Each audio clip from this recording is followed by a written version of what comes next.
Hello Bangladesh. Recently দেখতে পাচ্ছি এবার গার্মেন্টস কর্মী হত্যা মামলায় ফেঁসে গেলেন ক্রিকেটার সাকিব আল হাসান।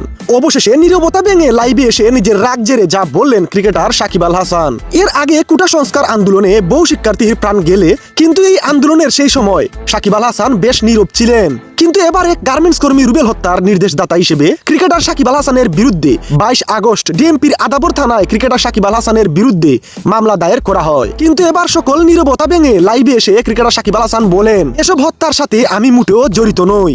মানলাম আওয়ামী লীগ দল করে আমি ভুল করেছি, আমি এটা নিজেও স্বীকার করছি, কিন্তু আওয়ামী লীগ দল থেকে আমি কাউকে হত্যার আদেশ দেইনি। প্রিয় ভিউয়ার্স, সাকিব আল হাসান আরো বলেন, আমার বেশিরভাগ সময়টাই বাইরের দেশে যায়, আমি কিভাবে এসবের সাথে জড়িত হতে পারি? আমি অনুরোধ করব এটার আসল সুষ্ঠু তদন্ত করা হোক। তাই প্রিয় ভিউয়ার্স, ক্রিকেটার সাকিব আল হাসানের কথাগুলো আপনাদের কেমন লেগেছে লাইক কমেন্ট শেয়ার করে জানিয়ে দিন আপনার মতামত।